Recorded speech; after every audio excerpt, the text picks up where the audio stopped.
Hi guys, this is a redirect to my reaction to episodes 275, 276, 277 and 278 of One Piece. Put them into two separate videos because it left a big cliffhanger and I wanted to know more. Oh my days, the amount of just the sheer brutality of the world government. Merciless bastards. That's all I have to say. Jeez, I was just like, there was just so much going on in this backstory. It was just like, okay, firstly, the world government, they don't want people to research on the polyglyphs, to study the polyglyphs, and because they made this whole stupid propaganda that if you study the poneglyphs, then you basically want to revive the weapons. What? They just want to study the history. Bruh. Seriously? Like, I swear to God. If Luffy comes across the world government later on, which I'm pretty sure he will eventually come across them, hope he fucking annihilates those bastards.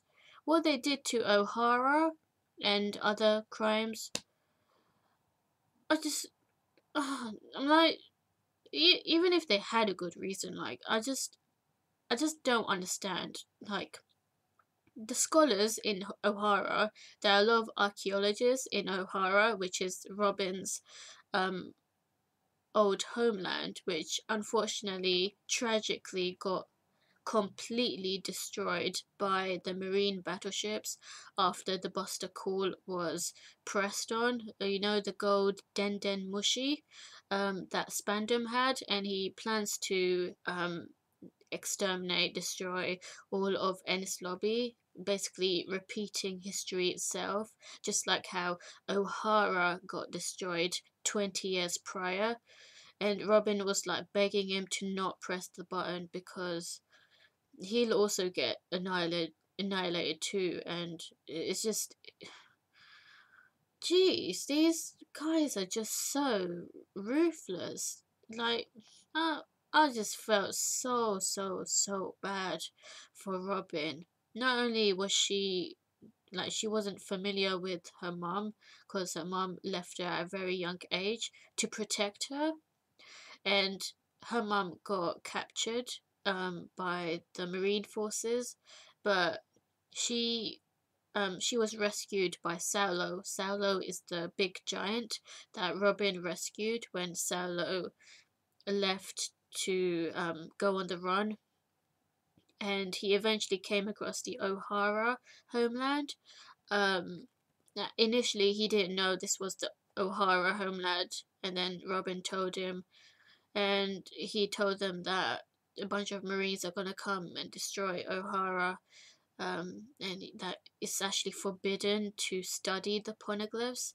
That's a major crime, just because like if you study the poneglyphs, then you basically want to revive the weapons. But bruh, they just want to know the history.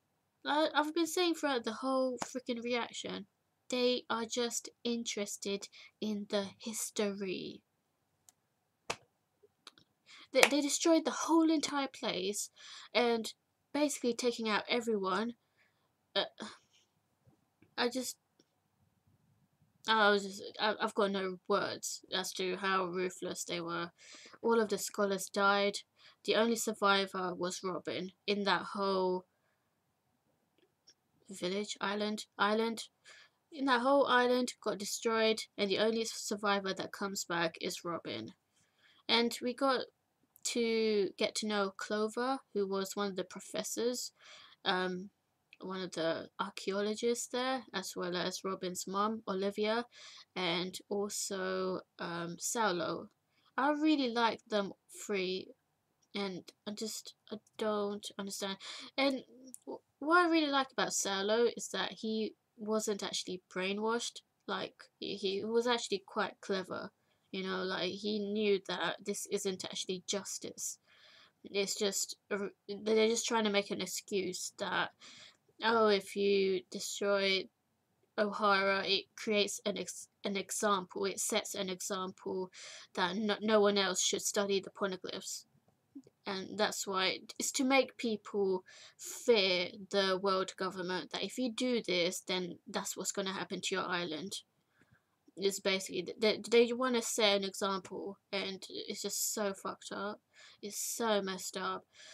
And yeah, I really feel for Robin. And what was interesting also was that not only was Admiral Saulo, well, I should actually say ex-Admiral Saulo, not only did he go against his own, not only did he go against world government, but Admiral Kuzan, the one that looks like Aokiji, he actually went against orders, I think, because he said that he actually let Robin get away when the orders were that to actually kill her off as well.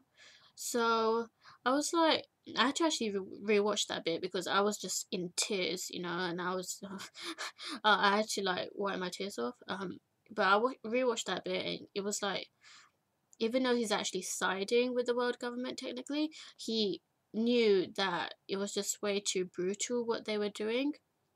Like when that bastard Spandam, I think his name is, he launched the attack on the evacuation ship, which was a ship full of non-scholars. Like, they weren't even scholars or anything. They weren't archaeologists studying history, and yet they all died. They all got killed off. That fucking pissed me off so bad.